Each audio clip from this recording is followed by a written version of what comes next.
Perspectives, a current affairs discussion program on Agate Radio 95.5 Star FM Makurdi, Benue State. Today is Monday, the 3rd day of June in the year of the Lord 2023. I left here last week with a promise to be back here today. 2024, I beg your pardon. I told you I'll be back here, and thank God I kept my promise to be here with you on this edition of Perspectives, which is the first in the month of June 2024. And this morning on Perspectives, our discussion is focused on curbing moral decadence through proper parenting. Last Saturday was Global Day of Parents, a day set aside by the United Nations to recognize the family as an integral component of the society to social, emotional, and physical development of children, serving as a foundation for creating responsible and productive citizens. And the day also acknowledges the selfless contributions and sacrifices parents make to ensure the well-being and development of their children. Oftentimes the subject of parenting is given less attention, given that people just assume that once you rear children, the process of parenting naturally happens to you. What are the strategies that parents need to adapt in the 21st century in actually giving a moral upbringing? And of course, it is argued that most of the social ills we are facing in the society as a result of courtesan and all the manner of social vices are often attributed to starting from poor parenting. How can this be curtailed? These and many more will form the basis of our discussion on Perspectives this morning as we focus on curbing moral decadence through proper parenting. I've been joined here in the studio by two seasoned personalities who will share thoughts with us on the subject matter. First is a professor of child psychology. She is a director, corporate engagement and international relations at the Joseph Sarwuan, Tarka University, Makurdi. Professor Elizabeth Kembe is our guest on Perspectives this morning. Welcome to Agate Radio, Professor Kembe. Thank you very much. It's a pleasure being here again. We also have with us a former chaplain of the Good News Chapel at the Benue State University, Makurdi. He is also a lecturer in the Department of Educational Foundations at that university. A certified counselor, Reverend Dr. Ezekiel Hanior, is also with us in the studio. Welcome to the program, Reverend Dr. Hanior. Thank you very much. It's a pleasure. My name is Nathaniel Nongu, welcoming you to this Monday edition of Perspectives. And if this is your first time tuning into the program, I would like to inform you that it is an audience participatory program. You have the opportunity to call in or send a message to contribute on the issue we are discussing. The program is broadcast from now to 11 a.m. and at 10 o'clock, we avail you the lines through which you can reach us to also participate on the program. And you can also reach us via text message. Let's also inform you this program is streaming live on all our social media platforms, including Facebook, YouTube, and Instagram. And also, if you have your Radio Garden app on any device at all, you may listen to us. And if you log on to our website on www.agateradio.tv.com, you also listen to us there. Let's begin the engagement. I'd like to begin with you, Professor Kembe. What is the role of parenting in giving children proper moral upbringing? Thank you very much. First and foremost, I want to congratulate all parents in the world, especially in Benue State, for parenting. It's not an easy task, and I'm happy that the UN has seen it fit to recognize a day set aside to appreciate parents for all the tasks they do to ensure that children get the best, that children are productive and are able to fit well into the society. The roles of parents are enormous. Apart from the biological roles that you have given birth to these children and the nurturing roles to ensure that they are physically fit, the most important roles that parents have is to ensure that children imbibe appropriate behavior that is widely acceptable, behavior that they can be seen as people who are citizens of a nation that are expected to be productive and contribute to the nation. So the parents contribute to the well-being of the children and also enculture the children into appropriate roles that are acceptable in the society. That is the roles of discipline, that these children are well disciplined, that they go to school, and they are able to also acquire certain training and skills to make their own contributions. So the parents provide that enabling environment for children to strive educationally, socially, physically, and morally. It is the parents that provide the platform for children to excel in all of these aspects that I have mentioned. So the roles of parents are enormous. You know, everyday work is a job.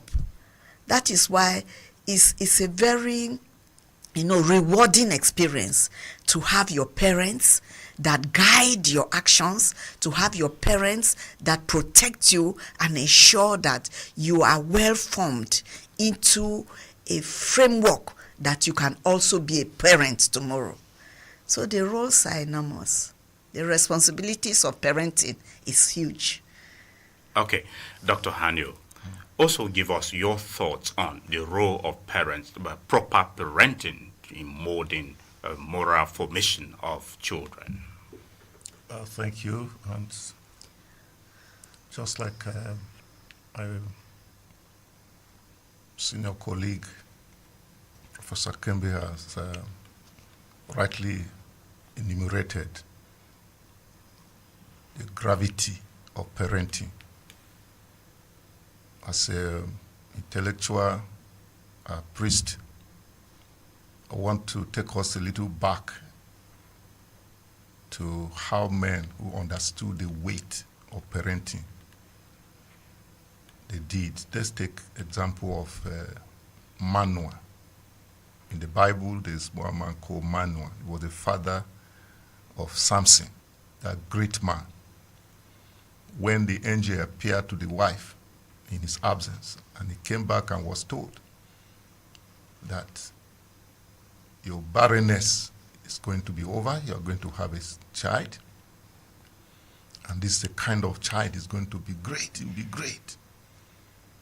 The man said, well, God, send again to me that angel that appeared to my wife, so that he will tell me that when this child is born, we will order him. He understood that look, it is not just enough to conceive a child and give birth. There is an ordering of a child to be what society will celebrate, and even the family.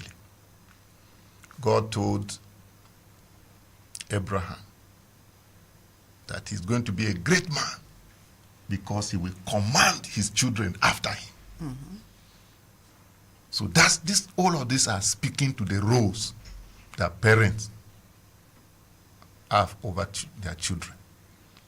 If our society and even our own lives as parents is going to be healthy, there is an ordering, there is a commanding, there is an example. The book of Isaiah says, I and the children the Lord has given me shall be wonders and signs in Israel. So you must be, it's an example that you will be to the children. And to be an example to your children is not an easy thing, because whereas you can deceive outsiders, it's difficult to deceive your children at home or through your lifetime. So it's enormous, really. So we are here by the grace of God to see how can this big task be made simple. Yes. So that's the way we are going. Thank you.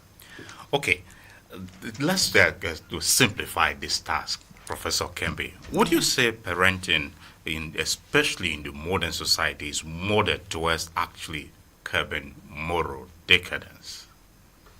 Yeah, the society now has evolved so much that parenting has become overwhelming to people who are engaged in it.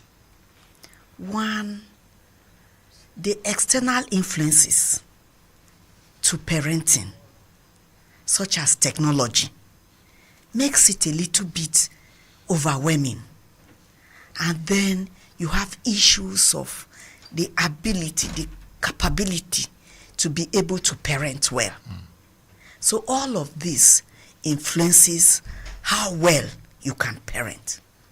That aside, the family is very critical to how well you can ensure that the task of parenting is achieved. And the family, being the first school for the child, provides the ideal.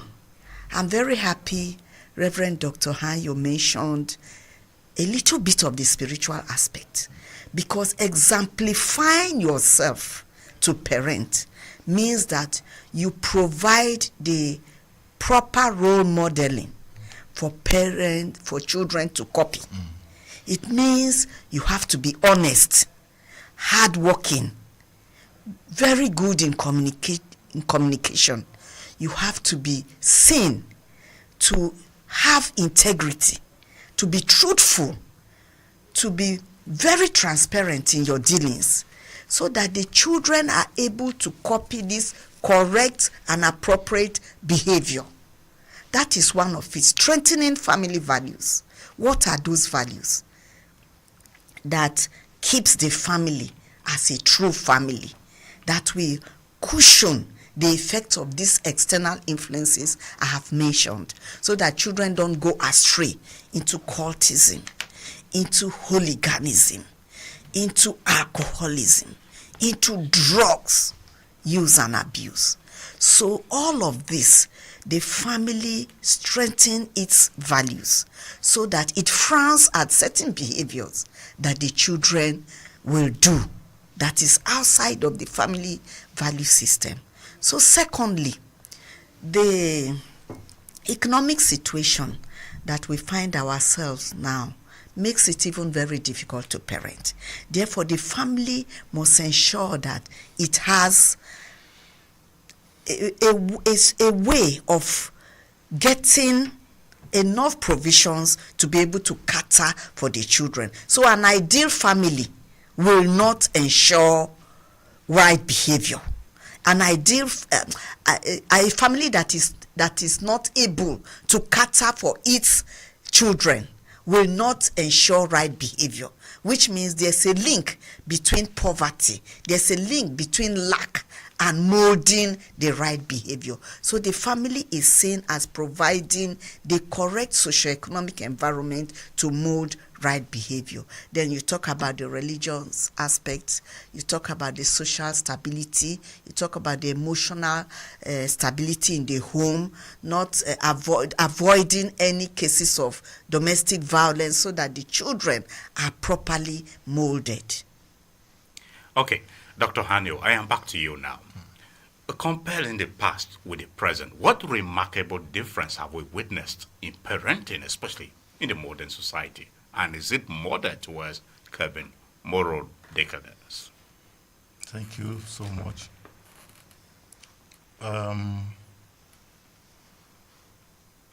Just like Prof began to mention the issue of technology. Technology has made the whole difference. And that difference is not only towards positive impact. Whereas there are some positive gains of technology even in parenting.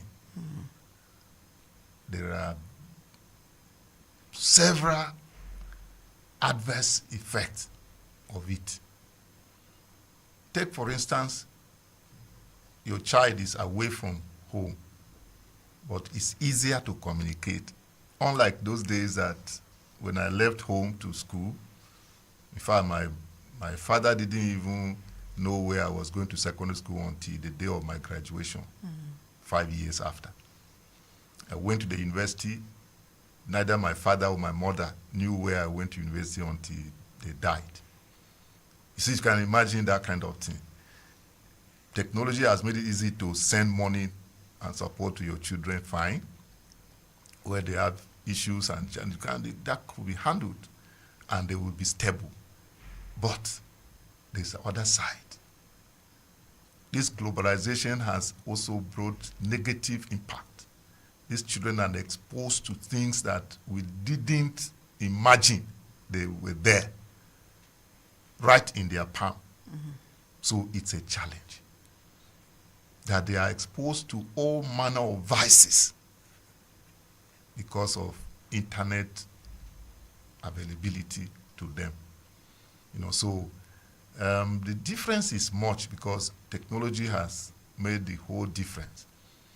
But not only that, the level of understanding of children because of exposure has also made some positive gains in parenting because role models are available for them beyond the family setting. And so when you want to really guide them properly, it's easier because there are things they can also look at, whether as they watch it on the news or what these internet sources. So, but then, because of lack of proper control of the internet visibility, it's also creating a lot of challenges towards parenting. So there is a big difference. There's a big difference because what you are exposed to has a lot to do with, because that's an environmental issue. And like she was saying, the family, for every child, he needs what Carl Rogers call authentication. No matter what internet exposes a child to, in terms of behavior, in terms of learning, he still wants to be authenticated by the significant other. In this case, the parents. And so when the thing runs contrary to what the parents believes as values, then there is a whole lot of problem, crisis, because the children feel that this is the way they want to go, because they know what they want, but then the parents are saying, no, this is wrong. It's contrary to the values of our society, and that's the issue. So it now creates that kind of conflict, but human beings naturally, even as you are working in this station, you need someone to say, come on, that's good. It helps you and spare you to do more. But where there is no such affirmation coming, you discover that there is a crisis. And that is what we're experiencing. There's always conflict between parents and children. They are exposed to music beyond what we used to know. They are exposed to movies. They are exposed to all manner of information. And they are putting it to test because of their level of development. But they still need someone to say it's correct. And when somebody says, no, hey, this is not correct, and you are not able to persuade them well, it becomes a big problem in parenting. All right. Can I just add a little to that, taking off from his last point, because it's very, very critical to moral development of the child. Parents' presence. The emphasis is on the availability of parents' presence and comparing it to what was then and now. Traditionally, there was always a parent that was at home, and the responsibility fell on the mother. The mother was always available. because she was responsible for nurturing. Now, with the exposure to education and to work and to mobility, parents are very mobile now. So you find that parents have replaced their presence with gadgets, electronic gadgets, some with house helps. So the parent's presence is affecting, absence is affecting parenting, the success of parenting. So it's very important point Reverend Doctor has mentioned, that someone must always be there to give affirmation, to give support to what is appropriate and to frown at what is not appropriate. Okay, and that leads me to requesting you to speak to us. You are a professor of child psychology. Yeah. It is alleged that juvenile delinquencies and social vices are on the increase in the society. Could this be attributed to poor parenting, Professor Kembe? That is very correct, because the consequences of poor parenting is what we are experiencing as truancy, as disobedience, as cultism, as hooliganism, as out of school. You know, part of the reasons for dropping out of school is that children wonder. There's nobody to ensure school stability, school retention. You know, they can leave the house and not reach the school because the parent is not there to oversee his notes, to ensure that he does assignment, to ensure that his performance in school is monitored. So yes, juvenile delinquency is directly linked to poor parenting. And what is poor parenting? Neglectful parenting, uninvolved parenting.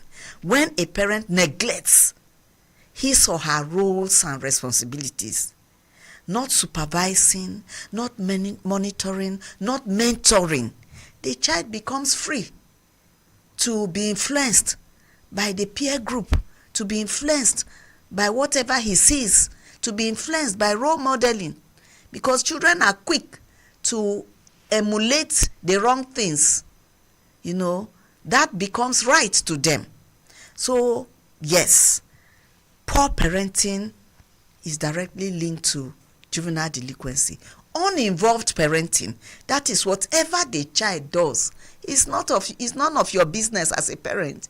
You don't care because you are so busy with your own schedules that you really don't want to bother about parenting. And you feel that because you have provided the house with all the gadgets, there's a housekeeper, there's a nanny, that the child is adequately protected. But we also know the consequences of some of these provisions, as Reverend has mentioned. So yes, a link.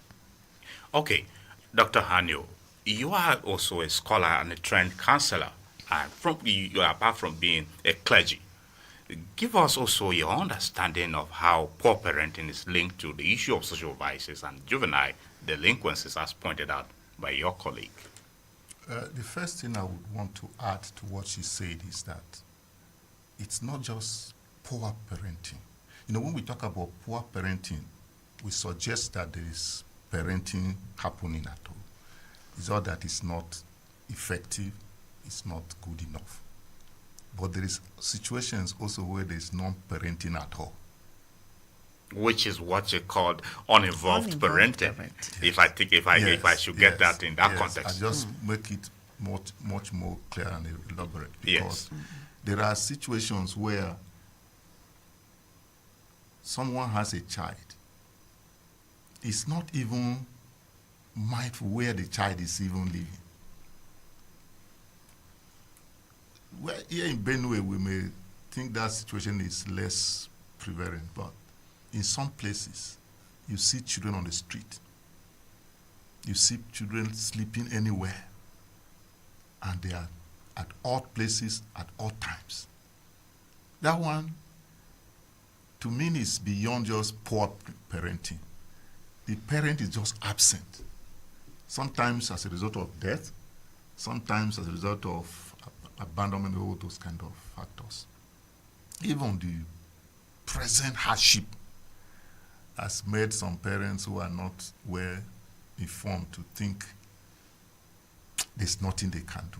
So they have decided to look away. So I agree wholly that parenting, which happens in the family, and the family being the basic unit of society, we can rightly support such findings. Of course, there are many studies that have proved that fact to be there.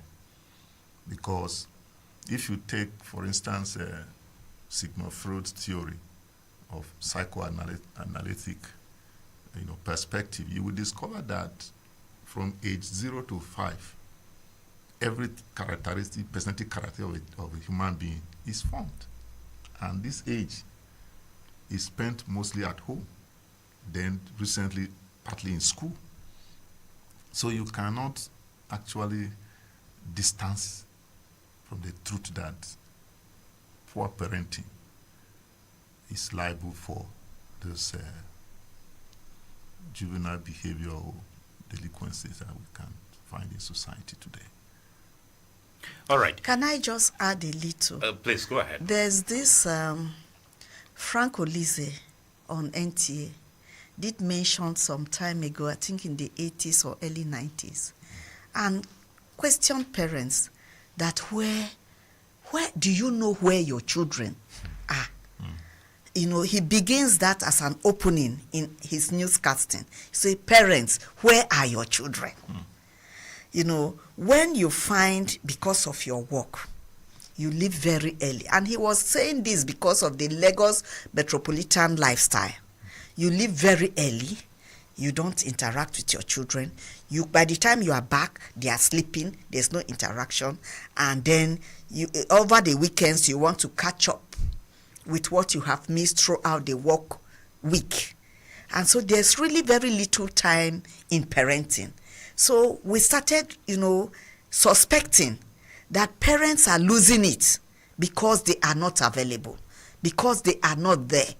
So he asked that question, parents, do you know where your children are right now as we speak? And that really sent a bell ringing, that parents have a huge task to play. They have a responsibility that they cannot let go. Yes, there are street children, just like Reverend has mentioned. Street children are children that live on the street, and some are children that are on the street. These two categories, you live on the street because you have a home. From your home, you come to survive on the street. You scavenge on the street for your survival. Then you have children who are on the street. Their home is on the street because they have been abandoned on the street. Some of these children that have been kidnapped from one location to the other and have no bearing of where they are. Just by luck, they found freedom. They live on the street until such a time that somebody is able to adopt them. So you find children are really in a fix if there's no correct parenting.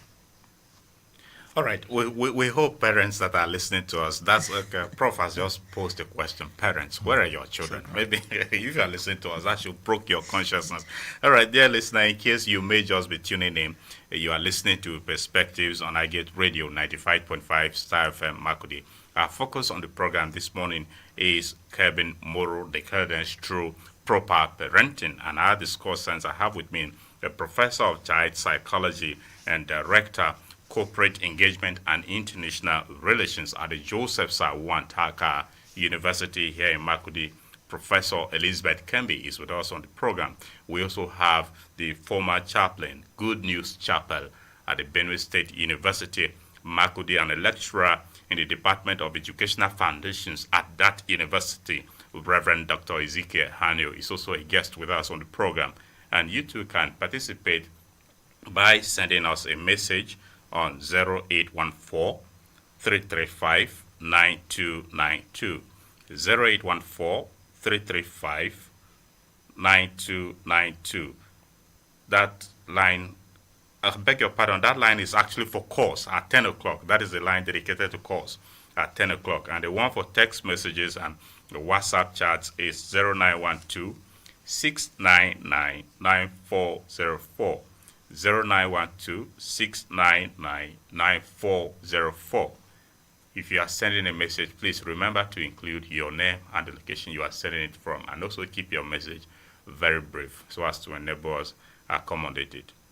And you may listen to this program on www.agateradio.tv.com. That's our website. If you log on to it, check the top right corner, click the radio icon there, and you'll be sure to listen to us live. And your Radio Garden app, if you have it on any device at all, you can listen to us.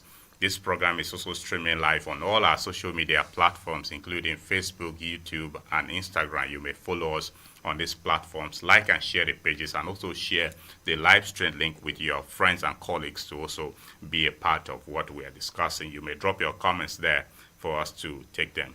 Reverend Dr. Hanior, I am back to you now. As a clergy, give us a spiritual perspective of molding children character formation. I began earlier to mention some key individuals in the Bible who understood the gravity and how they handled it. But you see, the Bible is full of good examples, which I will mention some few and then expand, share on it more. Yes. When you take someone like Job in the Old Testament, and you read the book of Job chapter 1, you will see that Job has a very key principle to teach us how to parent. And that key principle is prayer. Bible says that Job had 7 children. And Job would devote earnest prayer for them. They were going from house to house among themselves to eat and to celebrate. You know, they were living in a very close relationship like that. And the Bible says Job will pray for them in case any of them have sinned against God while they went to celebrate. As a parent, it's a great skill in parenting he was teaching us, that you must pray for these children. And truly speaking, every child that is born is facing serious warfare and is spiritual. Every child. There is a great battle over every of our children. So a parent that prays has mastered that key or skill in parenting. So Job taught us that prayer can do it. Except that, you know, when God allowed the devil to attack Job, his family and property, everything went. But look at what happened. The Bible says there was a restoration of even children that were better than the former ones, to show you that it was not a loss after all. So, biblically speaking, prayer is a key strategy in parenting. Parents that cannot pray, and that's why the devil will always want them to be at loggerheads, either as couple or with the children, so that prayer is difficult. And there's a disconnect. There is a disconnect even with heaven, so it's a big matter. So when you parents understand that, look, we have this huge task, you discover that they will do everything possible to live in harmony. Because I understood this principle before I even got married, I used them and I can testify to the glory of God that they worked. Even before our first child, we will be praying with my wife daily. It didn't take long before she conceived, and every day as long as I was at home, I would pray with her, lay hands on the tummy, speak to that unborn child.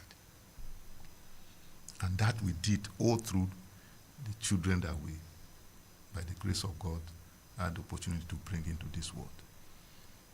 And parenting for us. Yesterday we celebrated the 13th year of the last child, and we were just thanking God that parenting to us has never been that huge thing that we have seen. And we know people who have gone through. And that was one of the key principles that we learned and we applied. Jesus taught us also. His own strategy he gave us was the word. In John 17, he talked about the children that God has given him. He gave them the word, and none of them is lost. So every day, we don't, as a matter of routine or necessity, we read the word of God, we pray as a family. First, I do it as individual. My wife does that separately. We do it together as couple in the room before we come out to meet with all the children. Yes, they are going to school, we are going to work. But we know how this is very, very important. And we don't joke over it. And we can testify that, look, these strategies are real. And that we recommend them to every family. Don't be deceived that things are this and that and people are in a hurry. No.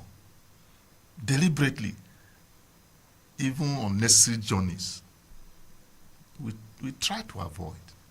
And then, I know I had a problem because as a family priest, going out early for exercise has been a big matter for me because I knew I can't sacrifice this thing I'm talking to you about because I want to go and jog. In the evening, it's a problem. Either church programs or even this, so now I have a grandchild that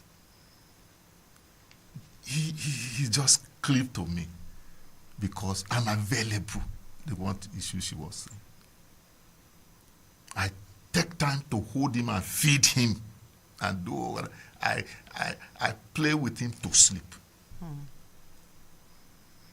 He's less than a year. It's just by this June he'll be 11. By 8. So these are all things that biblically,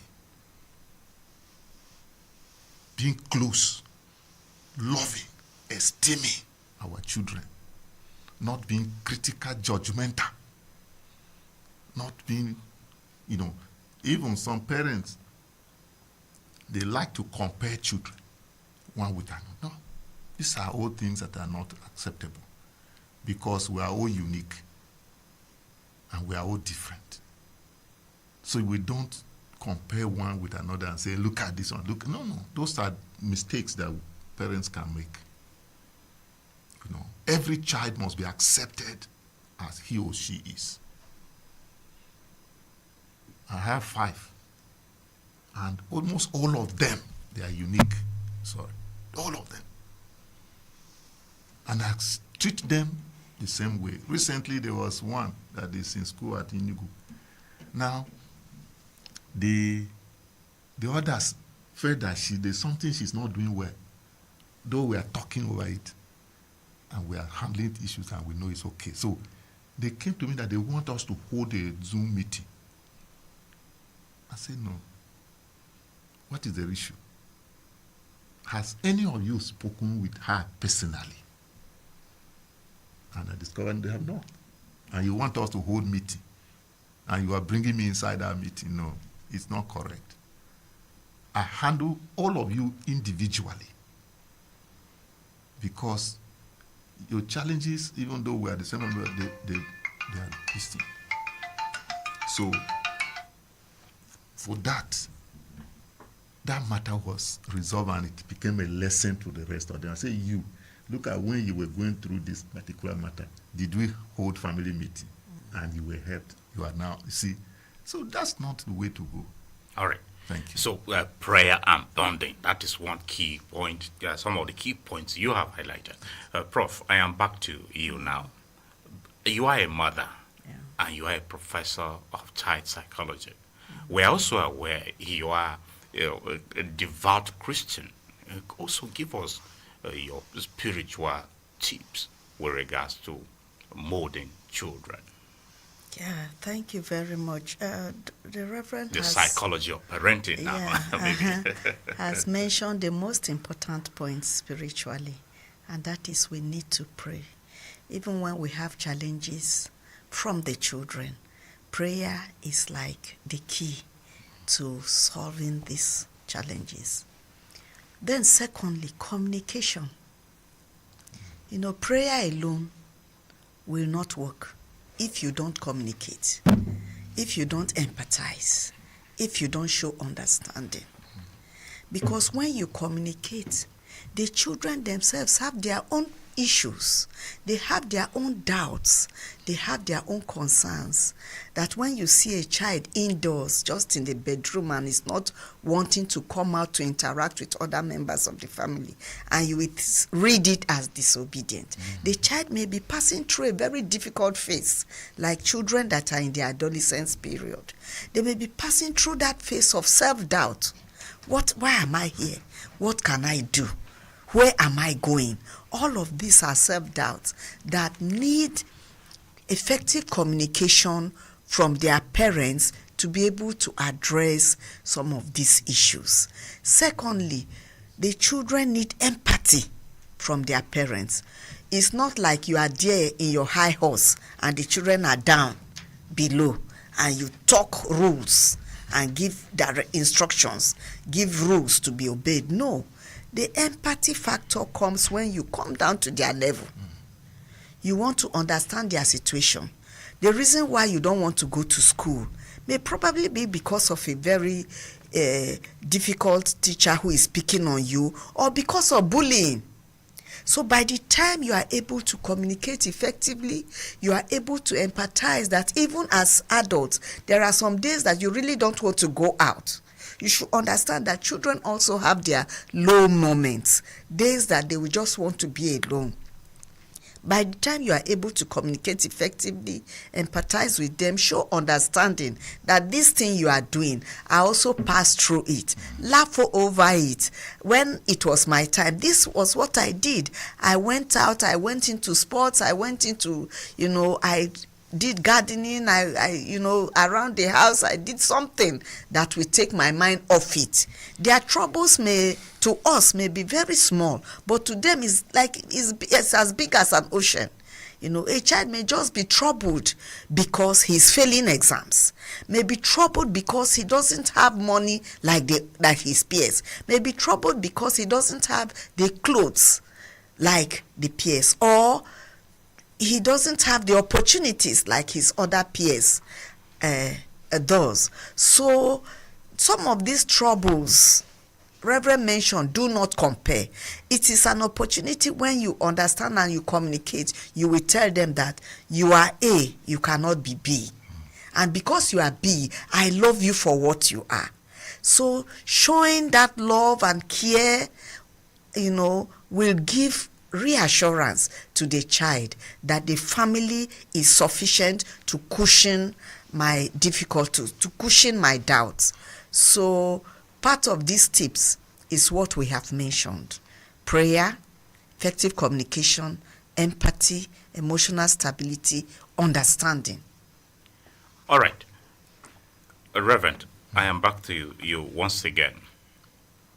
In the midst of socio-economic challenges that the nation is passing through, how can parents redefine their priorities and also give proper attention to parenting? Thank you very much. It's very true that the economic life of our nation is challenged. And so family life is challenged. But the truth of the matter also is that if we are contented and we learn contentment, it's a key strategy. You see, you don't need to have all the money in the world. You don't need to have all the goods there are in the world to live happily. Actually, it's a choice. And in parenting, just like even in among couple, when you live transparently, when you don't hide who you are, how you are doing to one another, but you sit down to talk, like he mentioned communication, you discover that everyone is carried along and parenting is made easy. You see, I don't know. I don't want to be seen to be sharing personal testimonies too much, but these things are things we have gone through. When we started, we were really struggling. You know, our children's school fees and everything was a challenge. But the one good thing is that most schools where our children were going to, they knew that we are honest. If we have the money, we pay. So we enjoy that kind of favor. But it was traumatizing to parents and to the children at times. You know. But you see, this issue of sitting together, praying together, studying the Word of God around it made a world of difference. And now that God has helped us beyond that, we are not come out to say we are somewhere, but at least not at that level. My children, I hear them look back and share some heartwarming testimonies, and it's helping them to sharpen their own lives. You know, so poverty by itself is not the reason for children to lose their morals if properly handled, as we have always advocated. So what is the issue is that what the point you're making is that let the children know and let bring them in. Don't be struggling to supply, to do things. Let them also be part of it. Praying together for daily food. You know, let them know that it's not shameful. I remember in those days when our children were going to school, it would be yam. We boil yam, and my wife will pound the granite and put in their lunchbox, carry it to school. They didn't like it initially because they would see children eating indomie and things like that, and they wanted that kind of food they should eat, and then they'll be laughing at them. They're the yam. But we sit down and say, look, this yam you are eating with granite is more nutritious. It's better than that indomie. We educated them, and they understood and loved it. So we had no problem and no pressure around that again. And so many other things. Sit down, pray. Say, look at what Jesus said. Give us this day our daily bread. Even when you are a worker, earning salary, or even a trader, every day it is not strange that you are asking for what to eat. And we pray like that till today. Even before coming here, we still prayed like that. And it's helping them to be people that they can depend on God. They will not look on what is there or not there. And that gives us a lot of peace. And it's okay, it's good. So it's not really about poverty or lack. It is how we handle it. That's why psychologists have also explanation for many of those things. They say it's not the activating event that makes you to misbehave. that my father died or I had nobody to sponsor me into, so that's why I'm an armed robber. No. Say it is how you interpret their death that can send you to be a prostitute, armed robber, or cultist. It is not the death of your parent. No. It is what you tell yourself.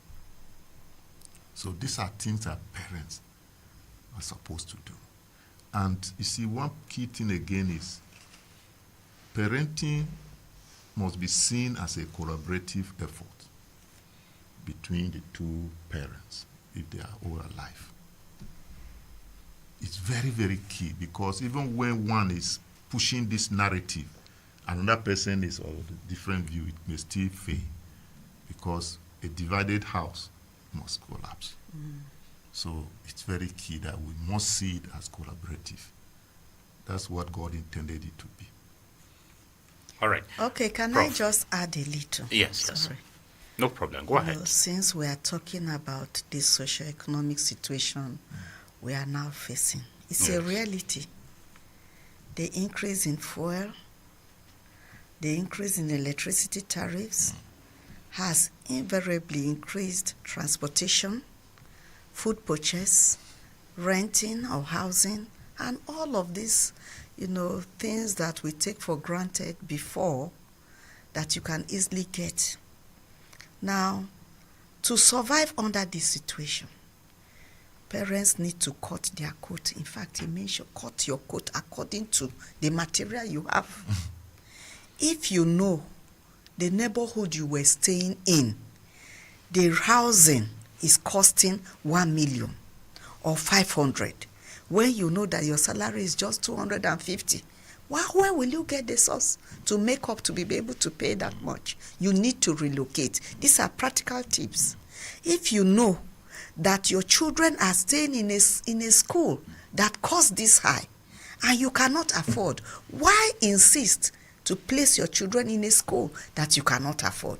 You need to make major decisions and changes in the family to suit the material you have, to suit the budget you have. So these are practical parenting tips.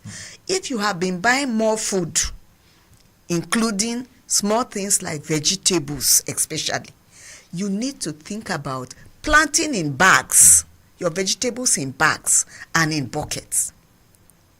So there are basic changes that the family need to adjust to because of the present socioeconomic realities. And we cannot run away from that. Otherwise, you find your families staying indoors more because you cannot afford to go out. Distances that you can trek, please do. Carry your umbrella and do. Don't insist on using the car when you can trek to church, when you can trek to the market. Which means in choosing your neighborhood, you have to choose a place that has all of these facilities and amenities available for you. The school is nearby, the market is nearby, the hospital is nearby, and the church is nearby. Things that will curtail your extra expenditure. You cannot be staying in Air Force Base and you are going to church in high level. Of course, that will show that you have the money to fuel. So you need to look for things around your neighborhood that will be able to provide what you need within the family household and around your neighborhood. So that again will cushion the socioeconomic effects. Before the fuel subsidy removal, just a distance from here to here, you find people taking buses or using the car. But you don't need somebody to tell you now that you can trek from George's quarters to Urukum or to BSU.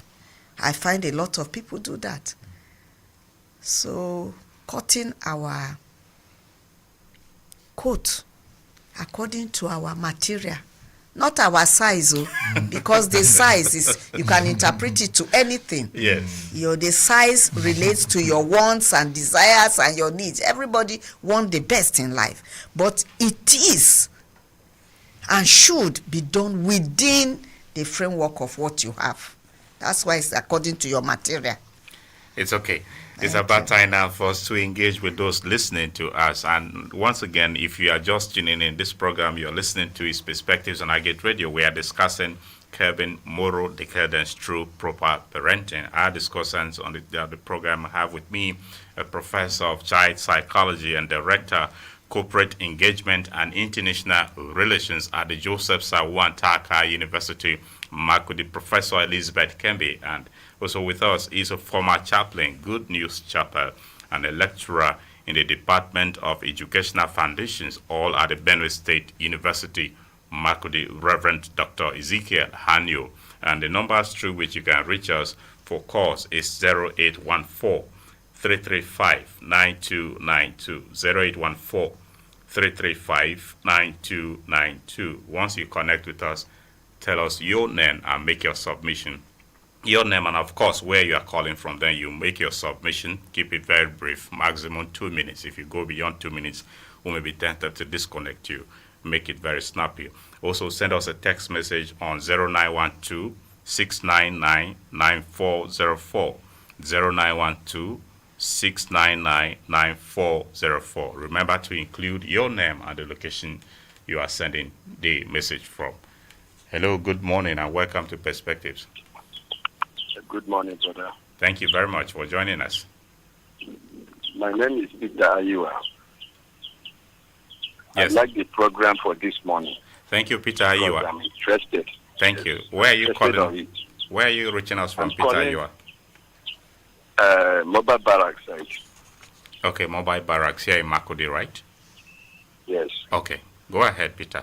I like the program, but with only one thing to say, I'm not a marriage person, but I'm interested on it.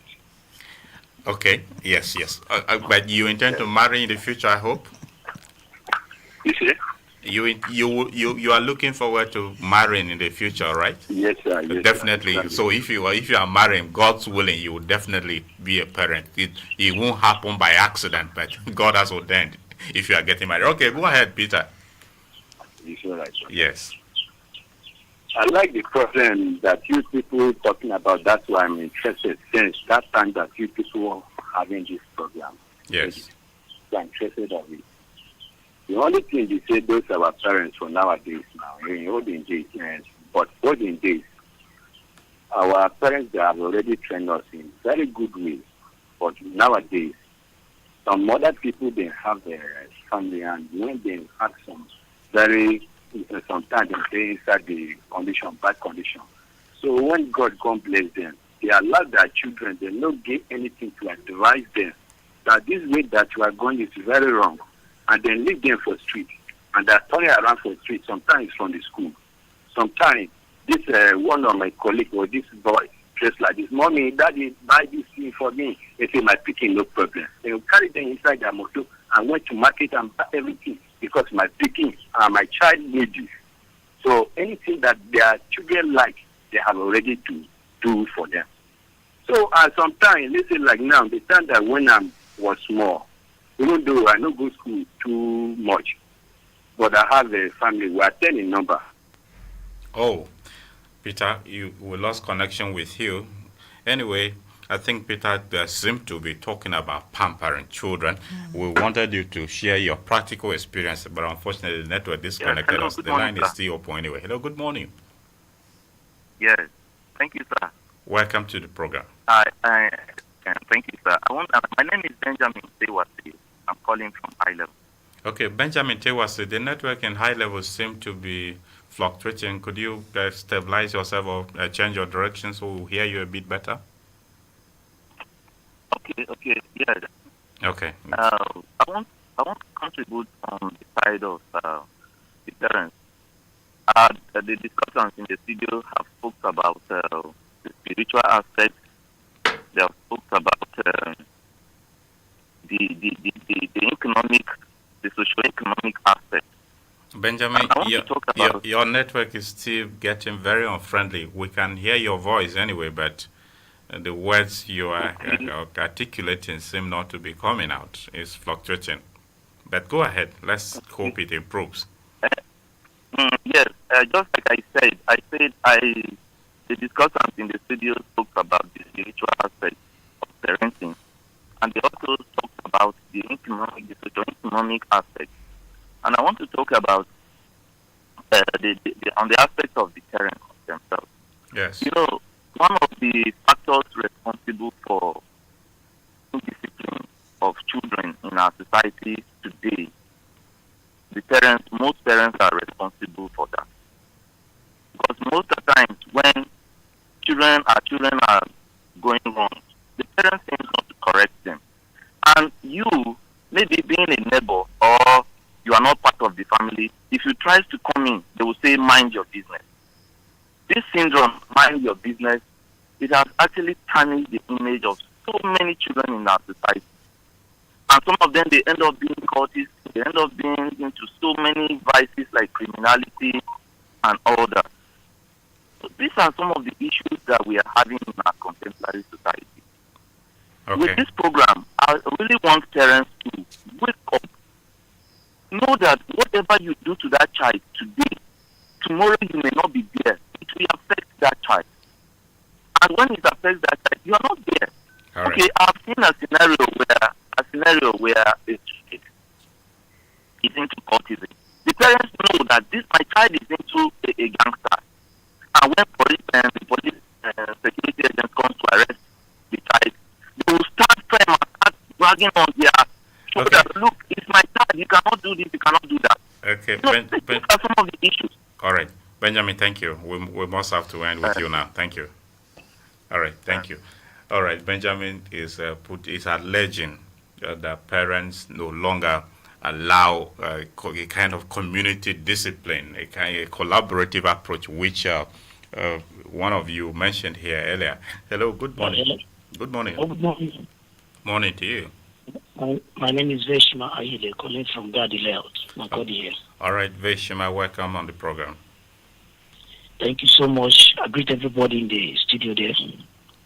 Yeah, warm greetings to you. Yeah, welcome. Yeah, it's a very good program you are doing today.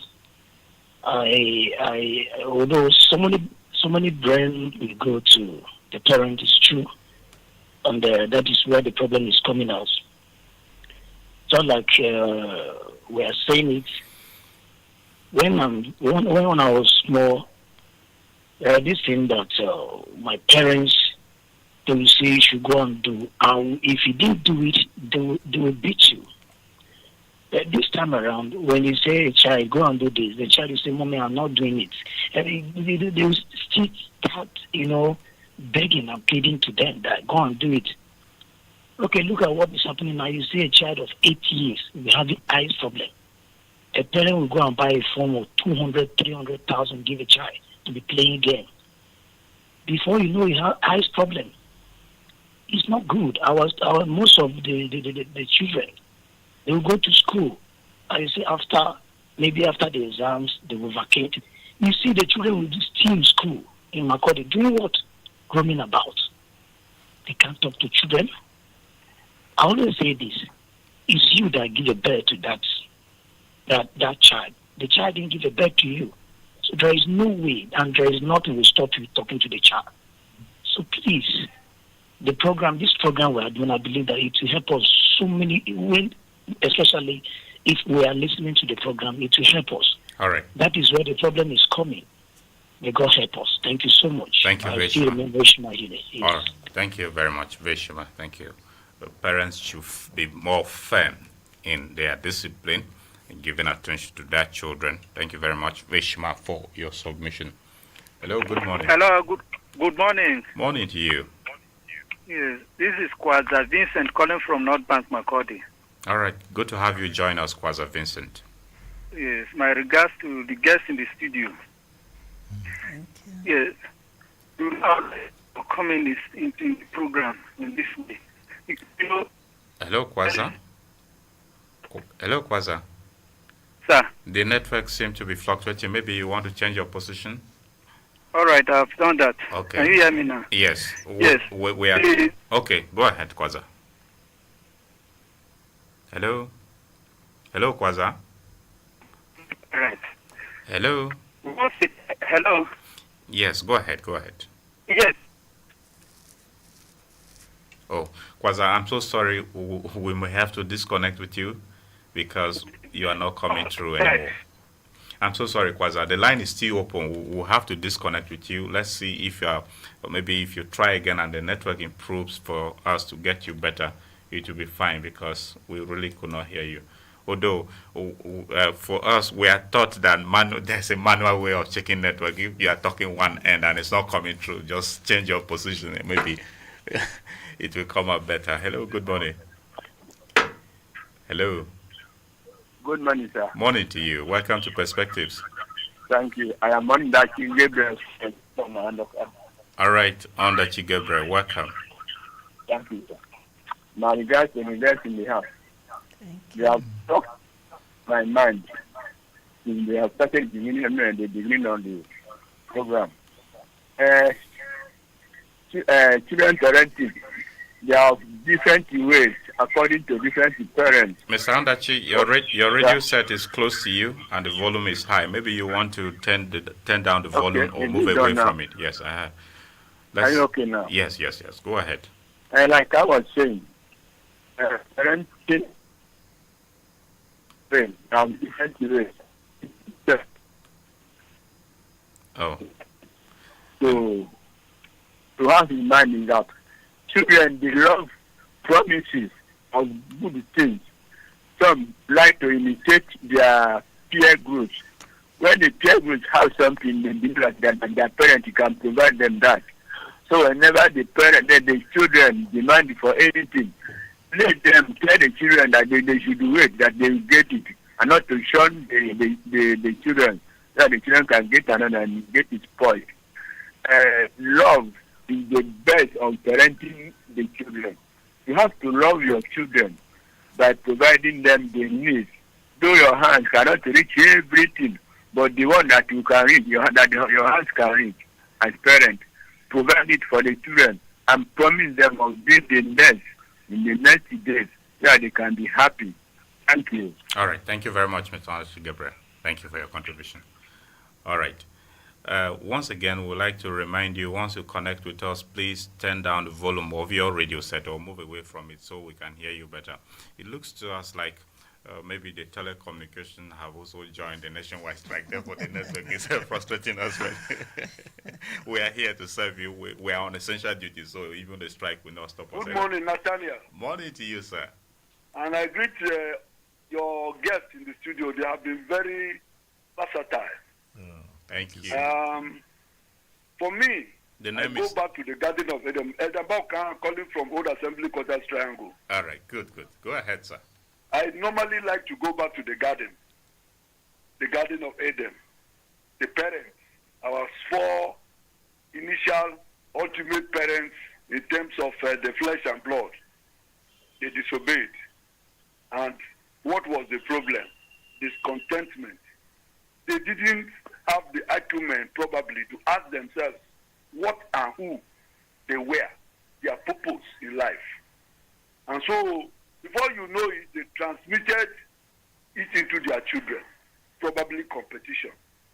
Before you know it, Cain and Abel did how they did and were caused. So, finally, can we avert what God has already done?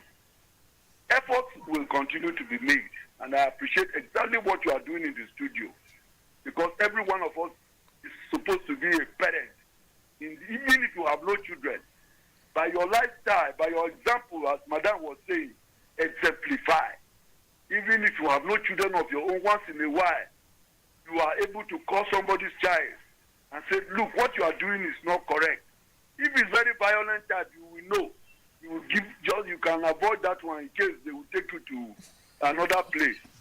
So, but the effort in keeping every one of us in check is a weakness, a crowd of weaknesses.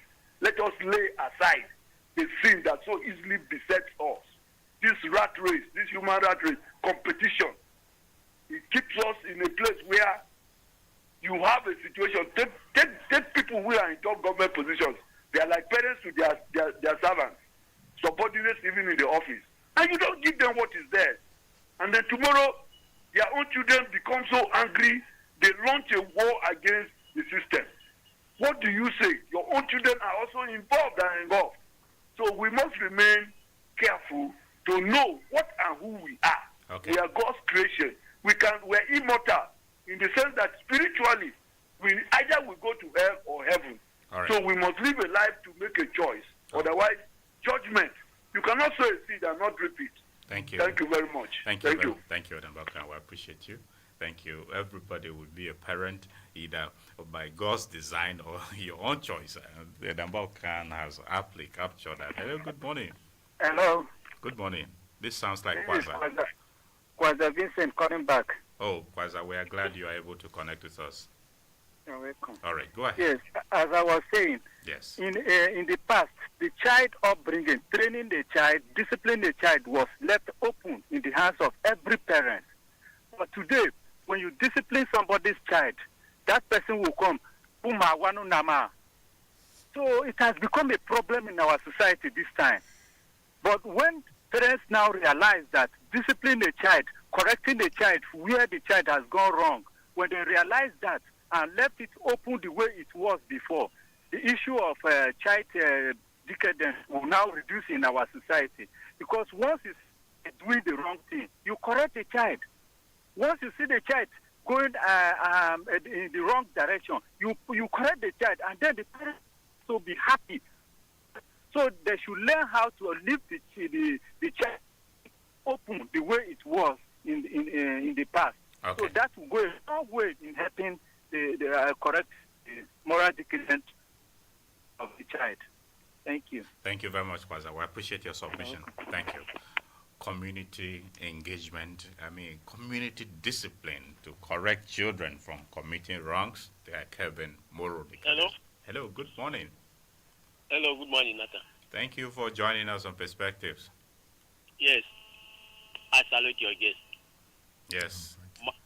My name is Jude Perry. I'm calling from Bakumegwe. Always good to have you join us, Jude. Go ahead. Thank you. I appreciate the last caller so much because he has taken some words out of my mouth. You know, in the olden days. Okay, so since he's your spokesperson, you may end your submission. Right? All right, Jude, go ahead. No problem. I will still add to his contribution. Okay, Jude, we are listening. Yes. In the olden days, every child was everybody's child. Today, the reverse is the case, just like he said. Where in the olden days, when you find a child, maybe loitering around, Benue State is an agrarian state, a state known to farming activities. Maybe a child going out, the time you know that maybe his or her parents are on the farm, the child will be arrested, and you'll be asked, "Who is your father? Who is your mother? Why are you going out at this time?" Today, the reverse is the case. Even parents that are overwhelmed with parental upbringing don't want to allow others to chip in as to discipline of their child and the upbringing. You will find out that you correct somebody's child, just like Vincent said. Somebody will say, James and Nongamba. You see, there will be lots of verbal insults, sometimes physical attack.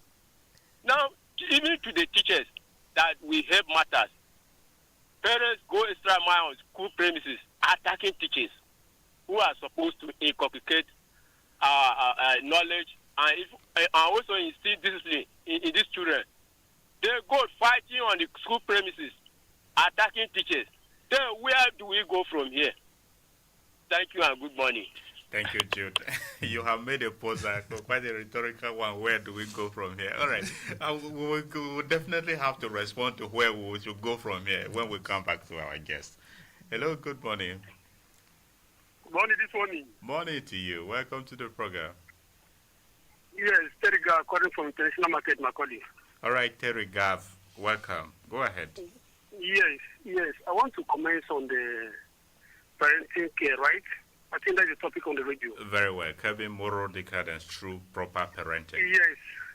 Yes. You know, the issue is for we parents. Just like the other callers are saying, the way we are taking our children at this particular time now is bringing back issue towards what we do.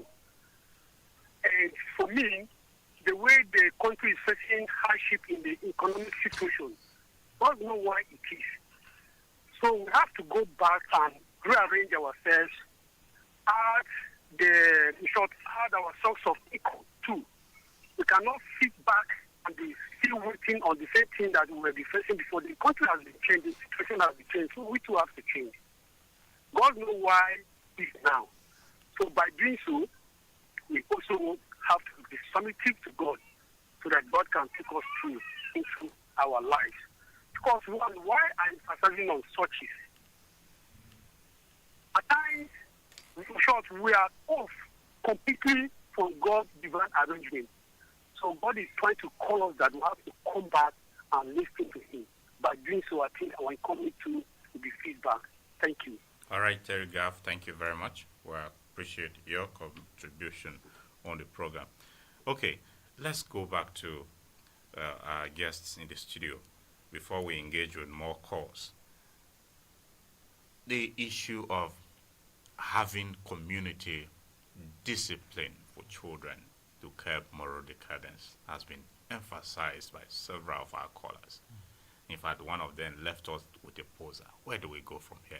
Prof, where do we go from here? If I should use the words of Judo Pebe, is it true that there's a departure from how community discipline to curb moral decadence was? And if it is, where do we go from here? The caller is very correct.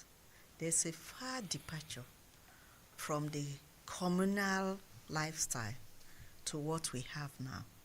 We have mentioned urbanization. We have mentioned globalization. That the parents from that extended structure is now moving into a very limited nuclear family structure where it is just the parents and their children, no interference, not even the extended family interference. And it's a fact. The structure of our housing now with the fencing will not allow you to see your neighbor's child and whether your neighbor's child is behaving well or not. Where do we go from here? The parents' values, the family values needs to be reviewed to allow significant others apart from the parents to interfere in character molding of our children. Where do we go from here? Traditionally, you send your child to an uncle or an auntie for holidays, during which time certain behaviors that are not correct are identified and corrected there and then. So we can start from there, that the children should not just be an exclusive right of the family and the parents. The church has a role to play. The school cannot turn its back to not engage in character molding. The school has a role to play. The correct peer group that your children have has a role to play, which means as a parent, you must find time to know who your child's friends are. That way, you will know who your child is. So, in our very little way, you can have a remodified communal life by engaging the peer group, by engaging the church, by engaging the school. Because the church has a role to play too as an agent of socialization. The church should enforce its rights over ensuring that people are morally upright. Being morally upright, it means the children that are within the church are monitored. That is why in some churches you have Sunday school for young children. And during that Sunday school period, you teach good morals, you observe, and you sanction where it is not appropriate. And then as parents, you monitor, peer group, you monitor, even community neighborhood meetings. You can have a rule there to say, in our family, community, neighborhood meeting, if for us here, if you see a child misbehaving, please correct, even though we are fenced. So that is where we can go from here. Okay. Dr. Hanior, also give us your thoughts. And of course, like Prof mentioned, the role the church has to also play in this regard. You are a clergy, and that is your community for you to also give us your thoughts. Yes.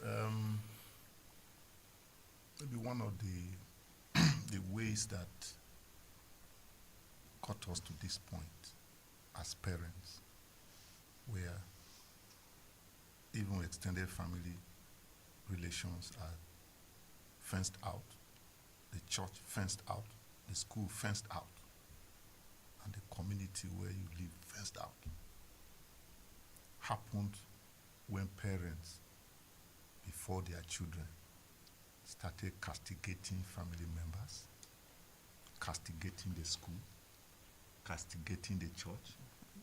And the children didn't see anything good in these agents of socialization to which they can ever submit for correction and anything. That's the problem. So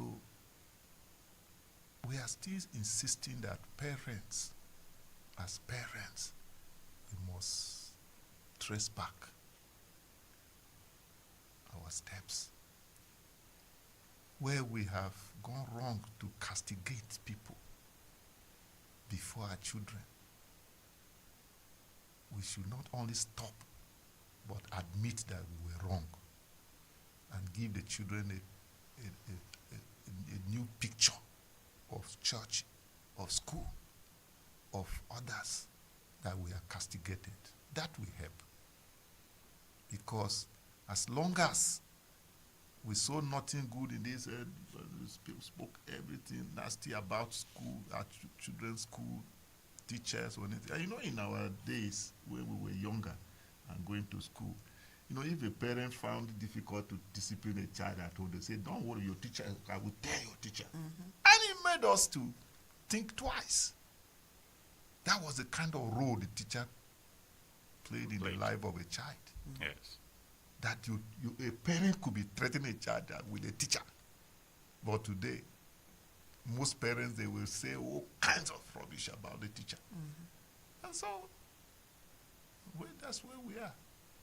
So we will not only stop doing that, but we can even repent. And as church, we are praying. Prayer is still very key. And then doing whatever advocacy when we have opportunity to preach and to teach, so that those things parents will understand. All right, let's engage with some more persons that are waiting on the line. Hello, good morning. Hello, good morning, sir. Morning to you. Yes, I'm Peter Tiller. I'm calling from IDB Square here in Makurdi, Benue State. All right, Peter, go ahead. I want to sincerely appreciate your guest. They have spoken very well. I want to thank you so much. You're a true mother. And Daddy also, I want to thank you so much. You're a true father. Welcome. From your body language shows very clearly that you people are both disciplined. You see, the issue of parenting, when you look at the story in a broad history, it's humanity. Humanity, we have caused everything. One, when you give birth to a child, the first thing you will do is baptism. After baptism, you teach that person to follow the steps of God, what God laid for mankind. God Almighty gave us a certain instruction that man should follow. We don't follow it. We don't teach our children. And God says, "Your child and turn your face." But most of parents pamper their children. We do not discipline them. We do not teach them the word of God. Once you teach the word of God at that tender age, since we grow up, we hold it fast, they will never depart from it. And they can never be negative in life. And that is why you see our society is so violent, because the foundation of this country, the society is going to be the worst. So the only solution for parents, give them to your children, discipline them, teach them the word of God. The word of God, fast, hold it very fast, and then according to the will of God, and not our own will. There's the issue of trying to copy. Somebody put his child in international. Your hands are not able, maybe your resources are limited. You also want to put your son maybe in that chair, or you put it in an international school. Don't try it. They say, cut your from their side. Or this one, I'm not saying cut your from their side. Just, you have your limited resources. You are not the same with the commissioner or the president.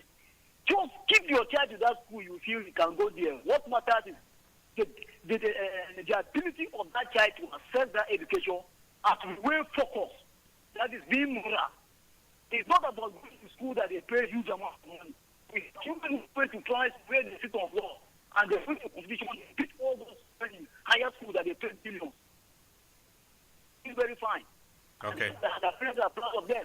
So that is the only way to, when the child is disciplined, any school you put in, that child will excel. All right. He's going there to study.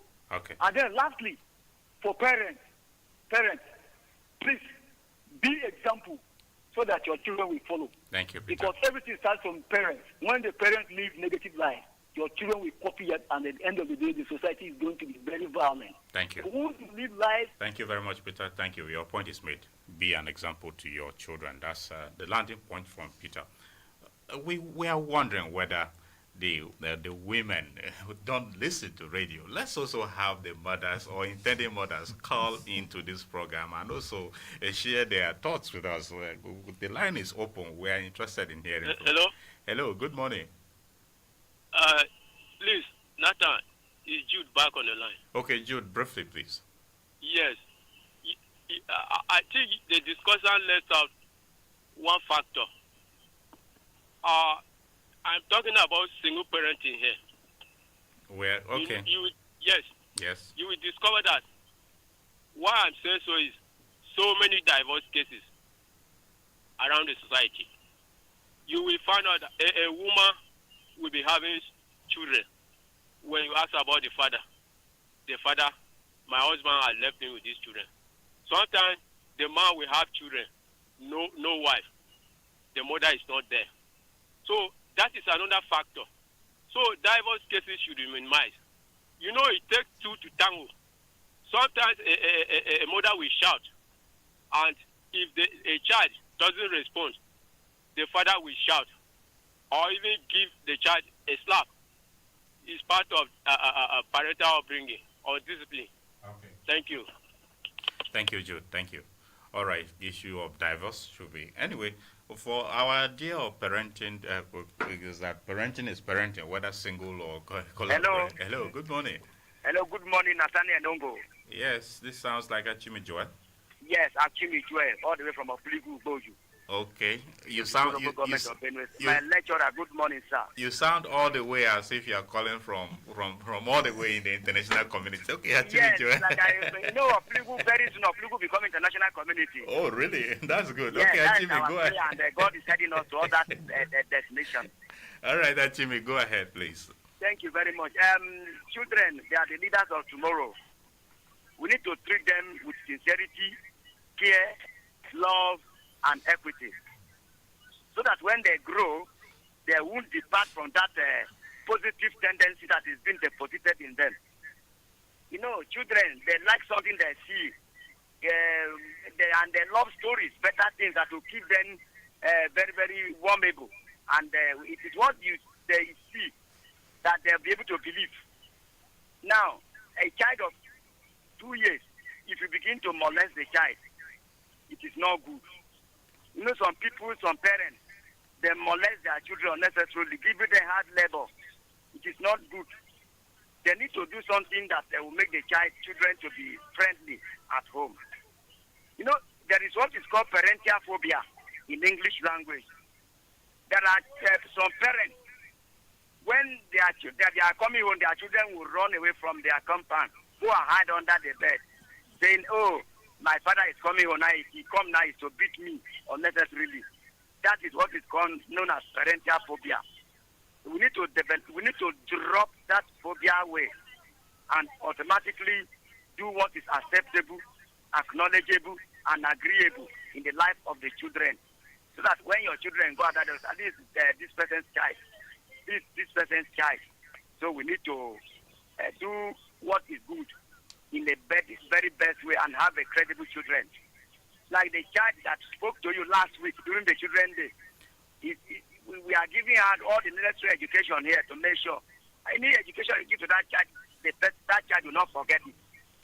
So that is my take on the program this morning. Okay. Thank you very much, Achimijo. Thank you, Nathaniel. Thank you. All right. Yeah, thank you. All right.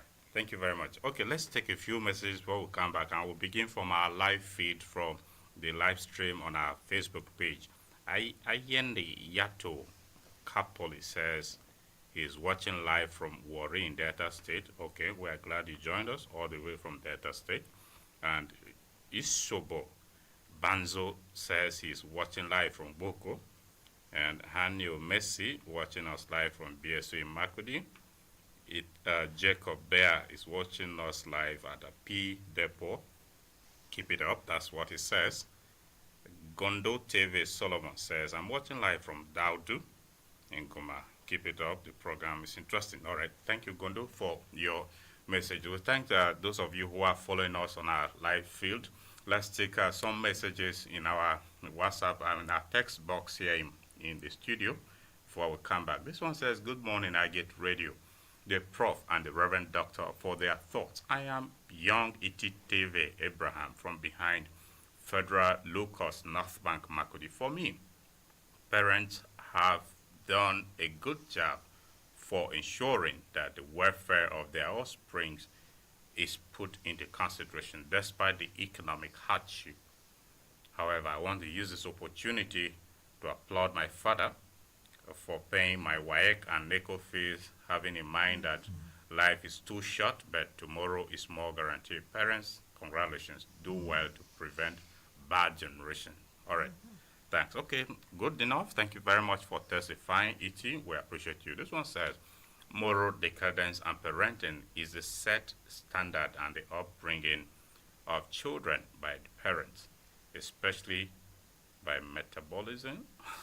Well, I'm wondering what metabolism is doing here, in which they ensure their words they adhere to the norms, aims, and objectives of the society, as it is a major way to stand against the messing up. Okay. Well, thank you very much. Isaac Utsoa from EA Ngoma. Okay, Isaac, thank you. We have made sense of your message. Thank you for sending it in. This one says, good morning to you, Nathaniel, and your guests in the studio. Good parenting and child upbringing is in the hands of God because we can't follow them forever, but we can only do our best and leave the rest for God to handle. Vincent Akko from Wadata in Makurdi. Okay, Vincent, that is our target. Parents should continue to do their best. That is what we are saying here. Back to our live stream field on Facebook. Tekoma Michael Makusu Urapo says he's watching us live from Tarka in Wanone, and we should keep it up. All right, thank you. We appreciate you. We're definitely keeping it up here. Hello, good morning. Good morning, sir. Morning to you. Welcome to Perspectives. Thank you very much, sir. My name is Azagwa David. I'm calling from Conshisha local government area of Benue State. Okay, Azagwa, which part of Conshisha are you calling us from? Awaji, precisely. Okay, go ahead. Hi, it's Awaji this morning.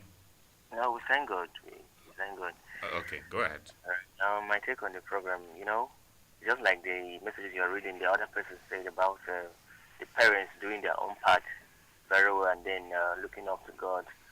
Sometimes it's not as if the parents did not try, Some children, I don't know, the traits they are born with, it's as if they are just stubborn from nature.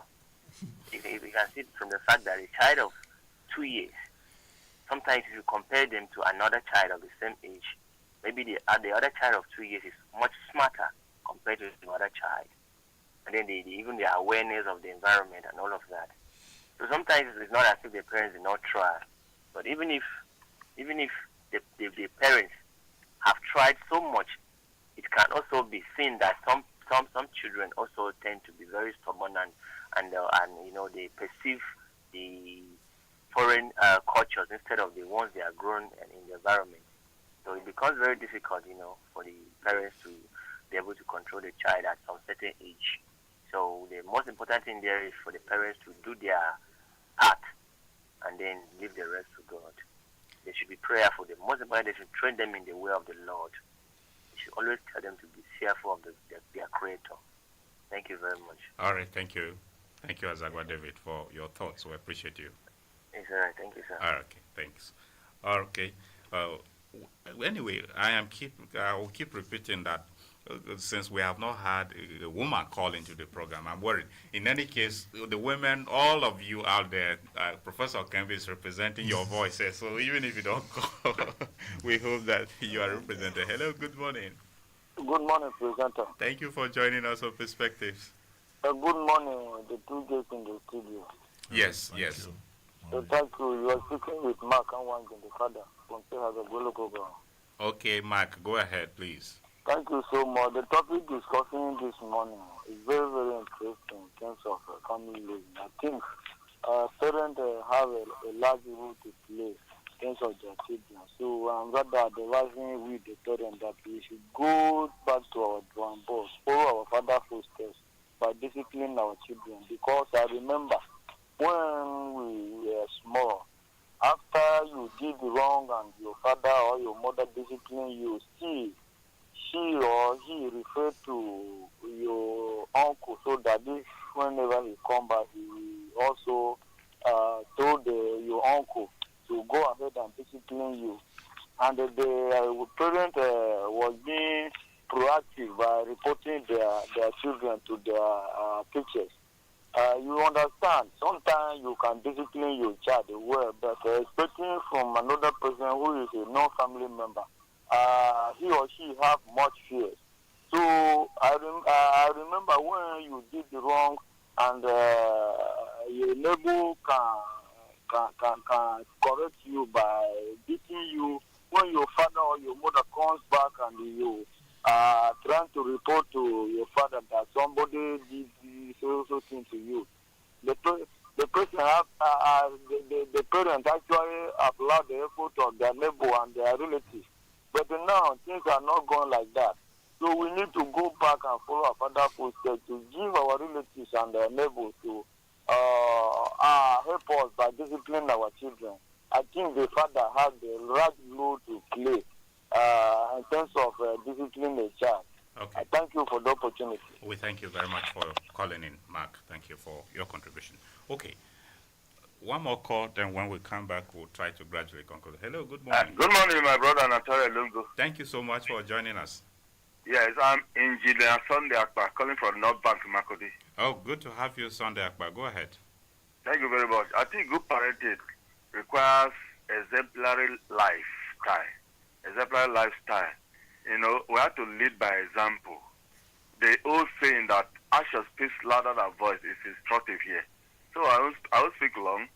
Let the parents live by what they say. You know, when you just talk and you do a different thing, that you are not leading well. So we should lead, our words should be our actions. So action speaks louder than voice. So let's be exemplary in everything we do so that our children will copy us. They are watching us. So our actions are very important in their upbringing. Thank you very much for the program. Okay, thank you, Sunday Akbar. Thank you for your contribution. Thank you. That is, parents should be modest. Their actions. Okay. This course will start. Hello, good morning. This is Adambaukan, briefly, Nathaniel, calling from high level. Okay. Very two serious items. The planning of our cities, making our living environment.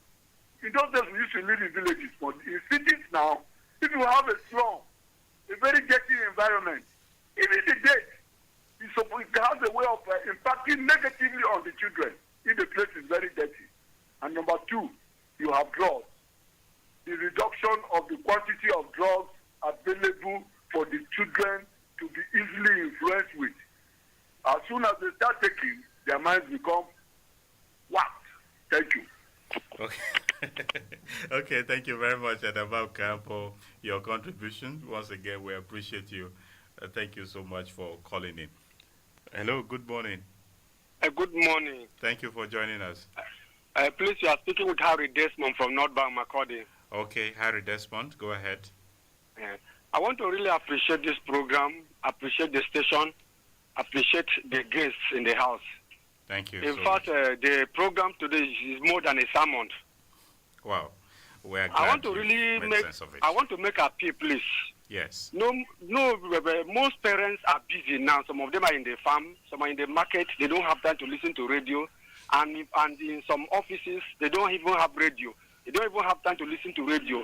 If they can adopt this program and replay it in the night, when all parents will be at home, they will have time to listen to this program. Because this program is really medicinal. It's more than a sermon. If parents out the best in the life of their children. All right. We'll look into that. Thank you, sir. Thank you. Thank you so much. Hello. Good morning. I am fine. Thank you. Welcome to the program, sir.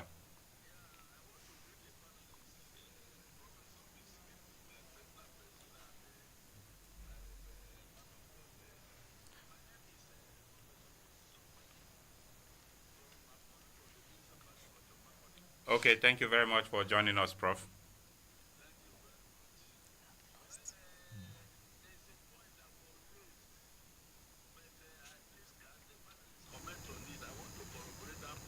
Okay.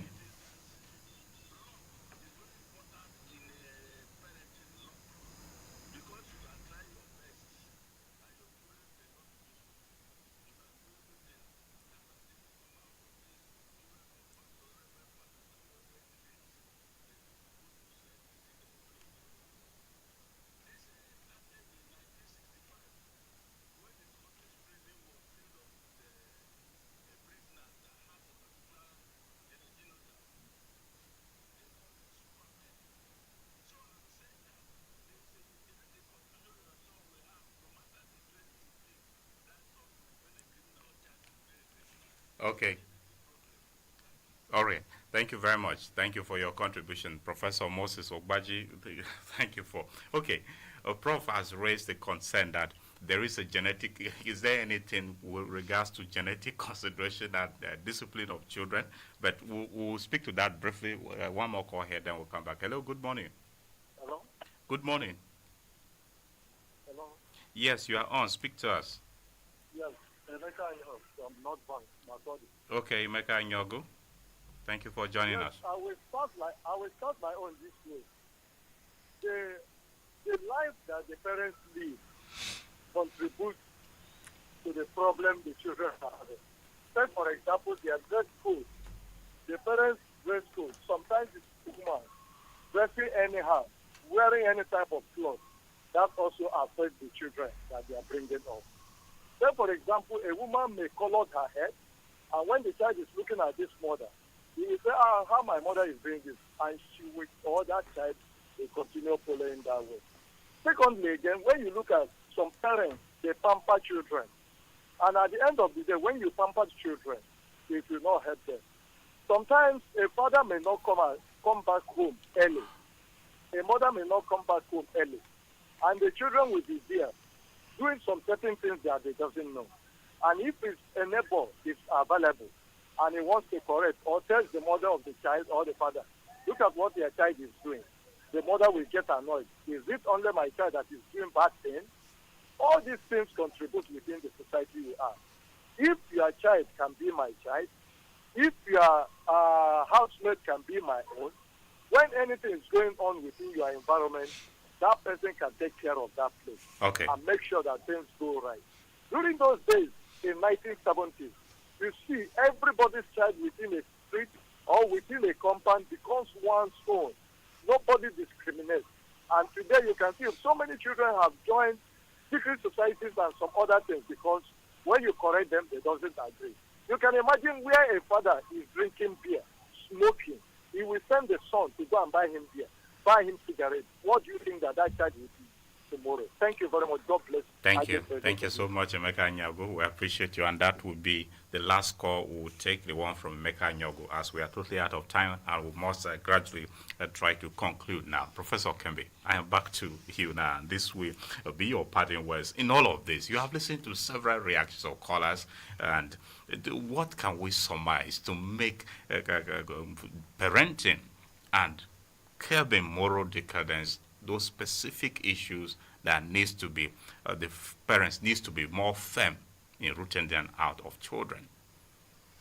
Yeah, an observation was made by one of the callers that, in fact, two of them mentioned overindulgent parents. That is, parents who respond to every request of their children. There's a biblical injunction to that you don't give your child a stone when he requests for meat. In the same way, you don't respond for every request your child makes. As a parent, you should know what is best for the child at every certain period of its growth and development. A child that does not need an iPhone in the nursery school, there's no need you give that child an iPhone. Most often, parents have used the television, the phones to surrogate parenting, to pacify their children or to make up for their absence.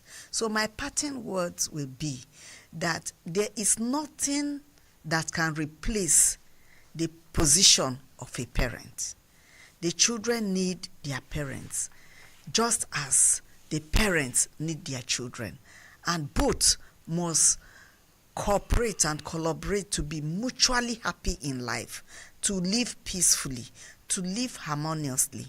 Both the parents and the children must be a unit that understands that the success of this socializing unit is the success of the country. So if you have disciplined children, parents, it means the nation is better for it. Okay, if we have disciplined children and disciplined parents, the nation is better for it. Good point to land.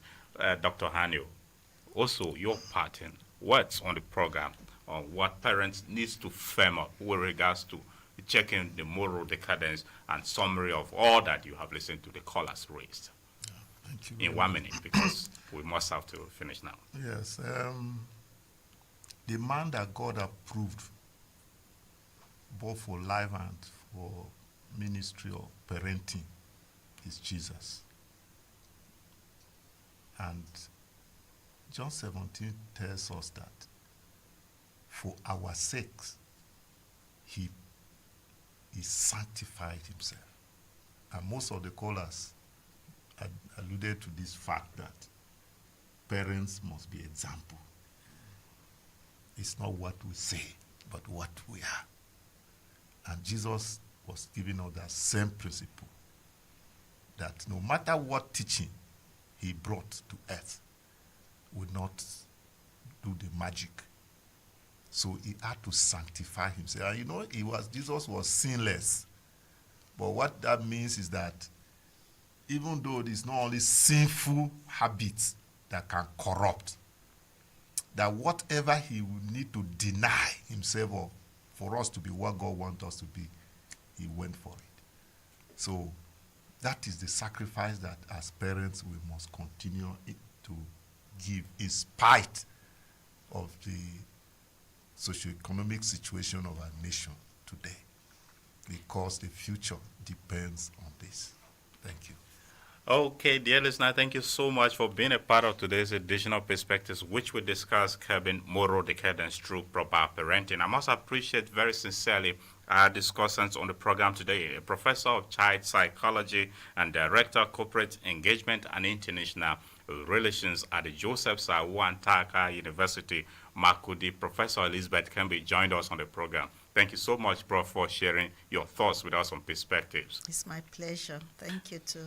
We are also grateful to the former chaplain of Good News Chapel and a lecturer in the Department of Educational Foundations, or at the Benue State University, Makurdi, Reverend Dr. Ezekiel Hanior. Thank you very much for coming on the program, Dr. Hanior. Thank you. I count it a privilege. All right, dear listener, I hope you had a good time joining us on the program. If you did, keep a date with us on Wednesday for another edition, as I will be back here to bring you another edition of Perspectives to focus on another issue. My name is Nathaniel Nongu. Have yourself a great week, and remember, parenting is a collaborative effort, as our discussants have clearly established. Let's give our children the proper parentage so as to raise responsible adults that will contribute to nation building. God bless you. I'll see you on